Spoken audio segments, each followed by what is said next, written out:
Hi guys! Welcome back to another episode of the Storytime Society. I'm your host, Jamie. I'm so happy you're here. I'm so glad you're alive. Thank you so much for tuning in to another episode. This is a mini episode which comes out on Mondays and Thursdays. And then long episodes come out Tuesday, Wednesdays, and Fridays. Sorry, I just literally smell like shit. I feel like my cat just shit on my bed, but like it literally smells like shit, but I don't see any shit, so maybe they just farted. So sorry about that.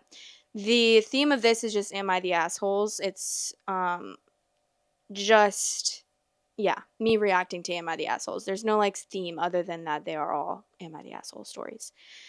So, let's get right into the episode. If you haven't already, please press the subscribe button, the like button, and leave a comment at any time of this video because I always like to hear your guys' questions, comments, and concerns and deepest, darkest thoughts. If you so please to tell me in the comments, okay? The title is, Am I the Asshole for Not Wanting to Drop Charges on a 10-year-old Kid? Am I the asshole for not wanting to drop charges on a 10-year-old kid that beat up my 9-year-old at school? Some background, my kids go to a school where over 90% of the student population are refugees and immigrants. We live in a neighborhood that is the same circumstances as my kids' school.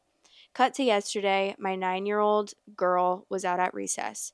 She was playing basketball with friends. This bully walked up behind her, pushed her to the ground, and when she was getting up, the kid kicked her in the head like it was a soccer ball. My wife went down to check my girl out of school. She'll be okay, I hope, but she has scratches on the side of her face, a black eye, and it's swollen. The school principal said that he would handle it. Later on, he called my wife and I separately and asked us to drop the charges because the student doesn't understand that what they did was wrong. I told the principal that if the school isn't going to discipline the bully, I will call the police department and file charges. Am I the asshole for not wanting to drop charges on a 10-year-old kid? Edit. No, I'm not racist. The principal / school admin uses the fact that they are refugees / immigrants to excuse their behavior actions all too often. Principal is retiring at the end of the year. Update. She does have a minor concussion per ED, keeping an eye on her currently. Final update, it was decided at the meeting with my wife, the kids, the parents, and the SRO and principal that charges won't be filed at this time, but got some sense of justice. They are having the bully do community service at the school during recess and lunch breaks for the next 2 weeks. You're not the asshole for not wanting to drop charges on a 10-year-old kid, and I don't think that makes you racist. I think that makes you a good parent because who on earth is going to let someone get away with literally beating the shit out of your 10-year-old or 9-year-old daughter? Not me. Huh? Absolutely not. That's ridiculous.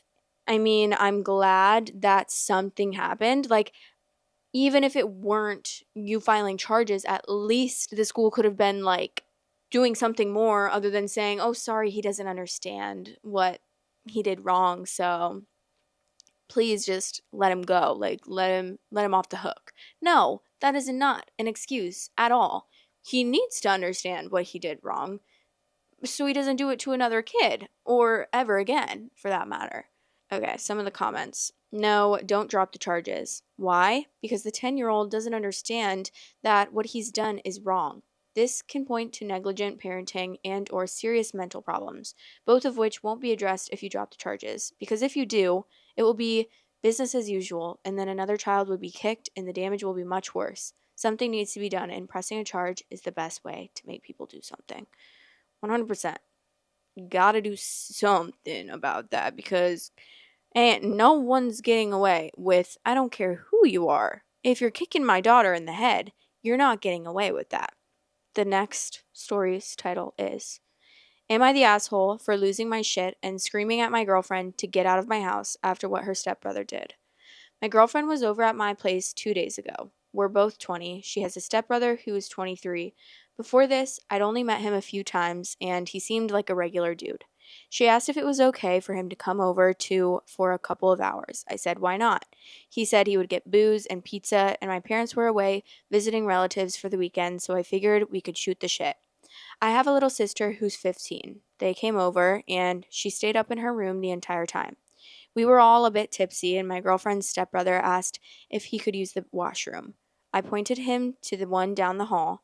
My girlfriend and I were preoccupied and didn't even realize how much time he was taking until we heard raised voices upstairs. We immediately went up to check what was going on and found my sister crying. The dude had gone up instead of using the washroom. My sister's door had been ajar, so he apparently walked into her room. All details I managed to wrangle from my crying sister, by the way. She was taken aback and in shock and was trying to stay calm, but he wasn't leaving. He was trying to chat her up. She told him to get the F out, and he closed the door behind him instead, which is why she started freaking out. She tried to get past him to open the door, and he grabbed her, but she managed to open it anyway. I'd reached the landing by then, so he backed off. Obviously, I was super effing pissed. There was a lot of screaming going on, lots of accusations. We were all drunk except for my sister. After getting the story from her, girlfriend's stepbrother was stuttering and deflecting. I'm pretty sure I threatened violence at some point. My girlfriend was trying to be the mediator. She said I had to calm down and couldn't fly off the handle based off word of mouth. But I was there. I saw my sister crying in panic. I know what she's like, and I know she wouldn't lie about something like this. Why would she? I told her stepbrother to get out of my house. My girlfriend kept saying we could sort this out and have a proper conversation, but I didn't see what conversation was there to be had. Eventually, she said, what if my sister was lying in front of my sister's face? I asked her what on earth would make her think that, and she said she's a kid and could be making it up for attention. Like the title said, I lost my shit. I told her to get the F out, and afterwards she kept calling me, but I ignored everything. The dust has settled a little bit. I went over everything again with my little sister. She promised me it had happened the way that she was telling me. She told me she was scared he was going to essay her. My girlfriend texted me this morning saying I shouldn't have raised my voice like that, and I scared her. I thought of apologizing, but then she still hadn't said a word about apologizing to my sister or addressing the issue with her stepbrother. I only replied that we had to talk, and she said there's nothing to talk about. There's no hard proof, in her words. And the stepbrother ended up doing nothing, so she told me she would deal with him, and I should drop it. I don't know if I'm the asshole for the way I handled this. Maybe if cooler heads prevailed, this silent treatment wouldn't have happened, and we could have discussed everything. I don't know what to do from now on either. I love that girl. I don't want us to be over, so I want some advice on where to go from here. Lord have mercy on my soul. Victim blaming much? Like, sorry, your stepbrother's a literal creepy little creeper pants. No, bye. You're 23 years old and this man is trying to chat up your little 15-year-old sister. Immediately saying she's lying is insane. I don't care who the person is. I don't care if it's your brother. I don't care if it's your fucking pastor. If a girl is saying something happened, you don't immediately just say she's lying for attention. Like, I mean, obviously that's what happens because so many damn people in the world do that. And it's actually so crazy to me. But not only that, but like he literally saw the tail end of that interaction and went to stop it. Like he saw what was going on. He heard the yelling. It's clear what happened. Your creepy ass pedo of a brother is trying to chat up a little 15-year-old, which he should have absolutely no interest in talking to, especially beginning a conversation with her is when she's in her room alone doing whatever she wants and she's telling him she doesn't want to talk to him. Bro, you're weird. And you probably do really weird stuff in secret. So you should just be locked up, honestly, probably. Yeah, gross. Okay, let's read some comments. A 23-year-old man should not be trying to chat up a 15-year-old girl. Full stop. Trying to grape a 15-year-old. What grown-ass man handles a 15-year-old on his way to the bathroom? A predator. 100%. He even already committed a crime. Trapping someone in a room with you counts as unlawful / false imprisonment.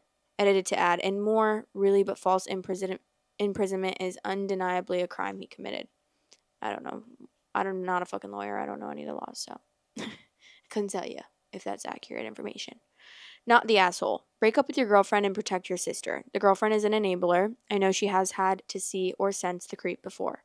Honestly, the girlfriend probably is a victim of this 23-year-olds. So she probably doesn't see that anything's wrong with it because he's probably done the same things to her when she was little.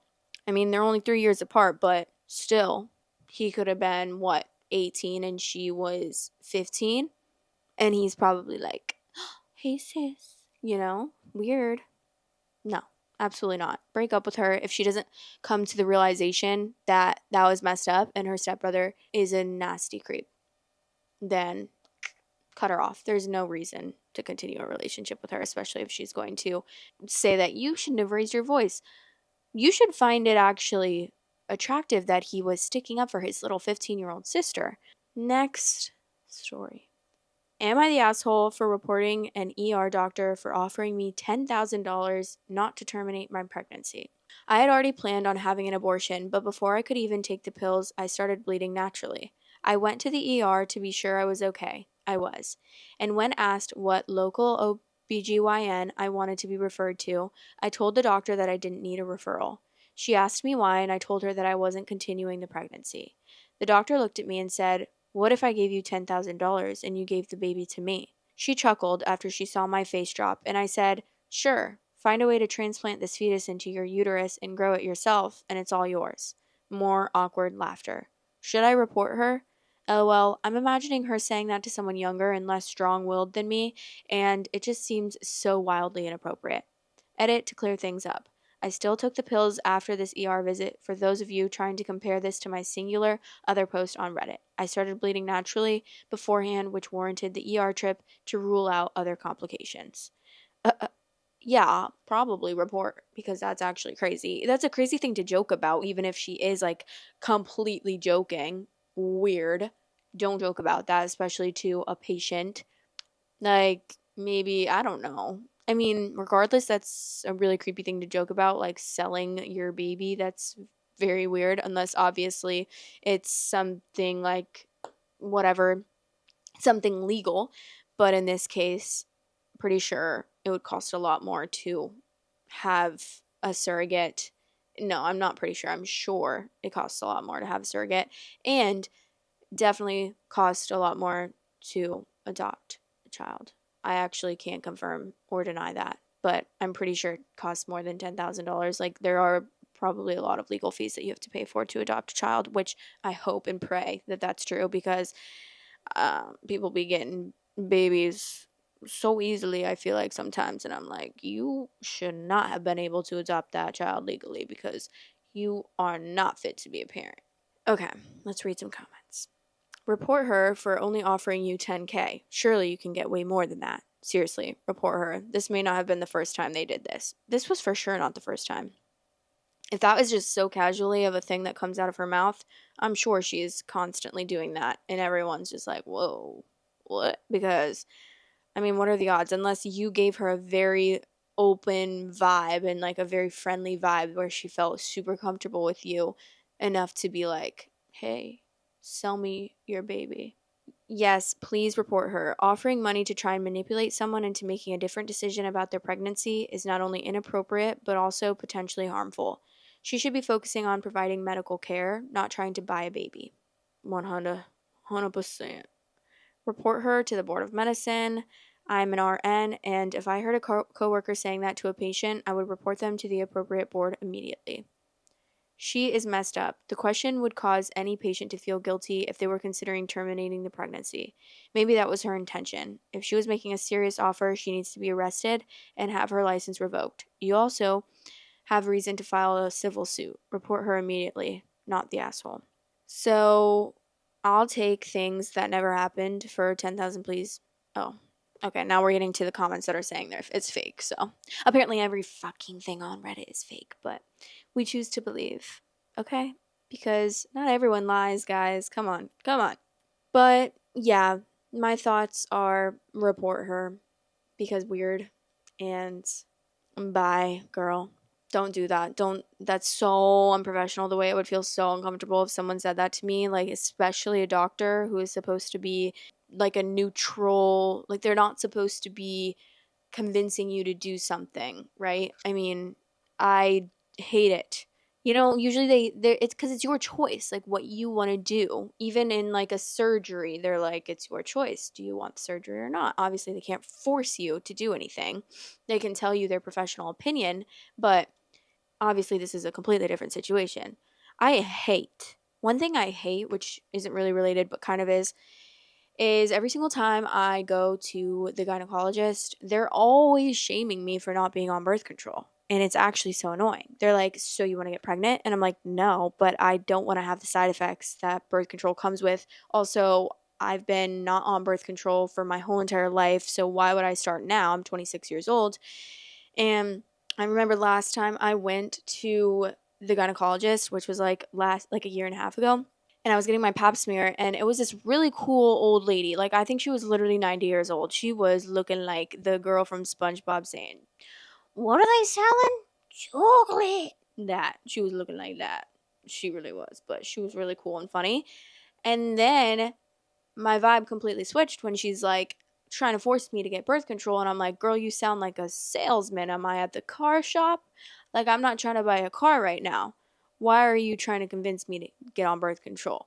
And she's like, here's my card in case you change your mind. I'm like, girl, I don't want to be on birth control, and I told you that, and you're making me feel bad for choosing my own life. Like, how is it going to affect you? What, is it going to put some extra commission in your pocket? I don't know. Do they get commission for that? Because genuinely, it be sounding like that sometimes. I'm like, why are you putting this so heavy on me? Like, I am literally just a girl who doesn't want to be on birth control. Is that so bad? Should I be going to jail? I mean, I just am scared.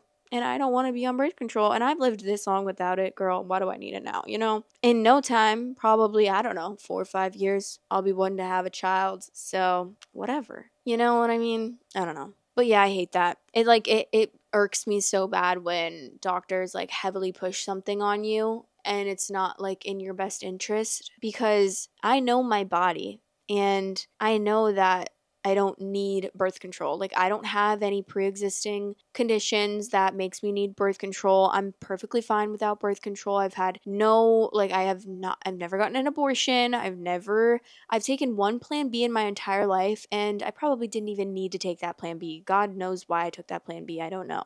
When did I take plan B? Literally years ago. Like, probably 7 to 9 years ago, I would say. That long ago. And ever since then, I've never taken another one because I've never felt the need to. So please, don't shame me for my choices about my body, girl.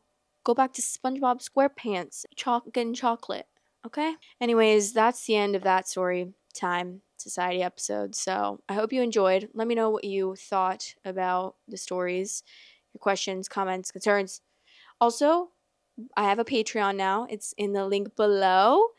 In the link in the description below. Also, it's going to be on the screen. Every time I mention it, I'm just going to put it on the screen just in case.